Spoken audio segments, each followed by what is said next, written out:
चंद्रगुप्त मौर्य का जीवन भारतीय इतिहास की सबसे रोमांचक और प्रेरणादायक गाथाओं में से एक है। ये कहानी संघर्ष, बुद्धिमत्ता और विजय की अद्भुत मिसाल है। चंद्रगुप्त ने मौर्य साम्राज्य की नींव रखी, जो भारतीय इतिहास का पहला सबसे बड़ा साम्राज्य था। उनकी कहानी में राजनीति, युद्धकला और एक साधारण व्यक्ति का राजा बनने का सफर सम्मिलित है। आइए उनकी प्रेरक गाथा और कुछ रोचक तथ्यों को जानें।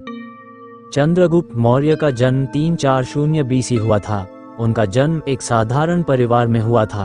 कुछ इतिहासकार मानते हैं कि वे मौर्य वंश के किसान परिवार से थे, जबकि कुछ मानते हैं कि वे क्षत्रिय वंश के थे। बचपन में ही उनके पिता का देहांत हो गया था और उनकी मां ने उन्हें बड़े संघर्षों के बीच पाला। चंद्रगुप्त का बचपन बेहद कठिनाइयों से भरा था। वे बचपन में ग्वाले का काम करते थे और जंगलों में जानवर चराते थे। यहीं से उनकी शारीरिक शक्ति और युद्ध कौशल का विकास हुआ। चंद्रगुप्त का जीवन बदलने वाला मोड़ तब आया जब उनकी भेंट महान राजनयिक और विद्वान चाणक्य कौटिल्य से हुई। चाणक्य मगध के राजा धनानंद के अत्याचारों से परेशान थे। उन्होंने संकल्प लिया कि वे धनानंद को गद्दी से हटाकर एक योग्य राजा को सिंहासन पर बैठाएंगे। एक बार चाणक्य ने चंद्रगुप्त को बच्चों के साथ खेलते हुए देखा, जहां वह राजा की भूमिका निभा रहे थे। चाणक्य ने उनकी नेतृत्व क्षमता और साहस को पहचाना। उन्होंने चंद्रगुप्त को शिक्षित किया और उन्हें राजनीति, युद्धकला और कूटनीति का ज्ञान दिया। उस समय मगध पर नंद वंश का राजा धनानंद राज कर रहा था। धनानंद अपनी प्रजा के प्रति अत्याचारी था और उसके शासन में लोगों को कई कष्ट झेलने पड़े। चाणक्य ने चंद्रगुप्त के साथ मिलकर नंद वंश को समाप्त करने की योजना बनाई। चाणक्य की रणनीतियां और चंद्रगुप्त की वीरता ने उन्हें सफलता दिलाई। उन्होंने धनानंद को पराजित कर 321 बीसी मौर्य साम्राज्य की स्थापना की। ये साम्राज्य केवल मगध तक सीमित नहीं रहा, बल्कि धीरे धीरे उत्तर भारत के बड़े हिस्से पर अधिकार कर लिया। इसी दौरान सिकंदर महान ने भारत के उत्तर पश्चिमी भाग पर आक्रमण किया था। सिकंदर की मृत्यु के बाद उसकी सेनाएं बिखरने लगी। चंद्रगुप्त ने अवसर का लाभ उठाकर सेल्यूकस निकेटर, सिकंदर के सेनापतियों में से एक, को हराया। चंद्रगुप्त ने सेल्यूकस के साथ समझौता किया और उसकी बेटी से विवाह किया। इसके बदले में सेल्यूकस ने चंद्रगुप्त को अफगानिस्तान और बलूचिस्तान के क्षेत्र सौंप दिए। ये चंद्रगुप्त के शासन का विस्तार था। चंद्रगुप्त मौर्य ने एक सुदृढ़ प्रशासनिक व्यवस्था बनाई।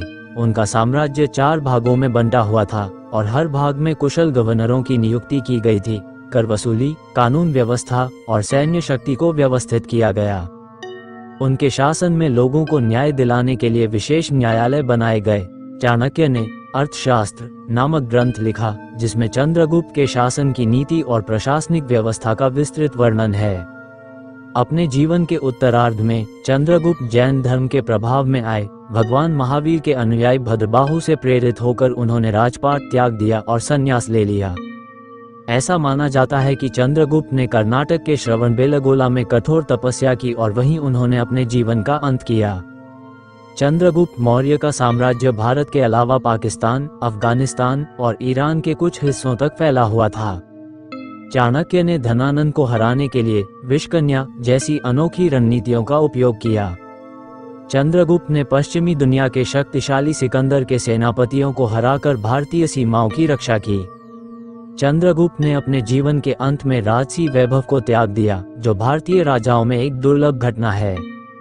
चंद्रगुप्त मौर्य की कहानी हमें सिखाती है कि संघर्ष और कठिनाइयों से घबराना नहीं चाहिए। उन्होंने एक साधारण जीवन से शुरुआत करके भारत का सबसे बड़ा साम्राज्य बनाया। उनका साहस, नेतृत्व और चाणक्य के साथ उनकी साझेदारी आज भी राजनीति और रणनीति में प्रेरणा का स्रोत है। उनके द्वारा स्थापित मौर्य साम्राज्य ने भारतीय उपमहाद्वीप को एकजुट किया और सम्राट अशोक जैसे महान शासक को जन्म दिया। चंद्रगुप्त मौर्य की गाथा केवल एक राजा की नहीं, बल्कि एक योद्धा, एक नेता और एक सन्यासी की भी है। उनकी कहानी इतिहास के पन्नों में स्वर्ण अक्षरों में लिखी गई है।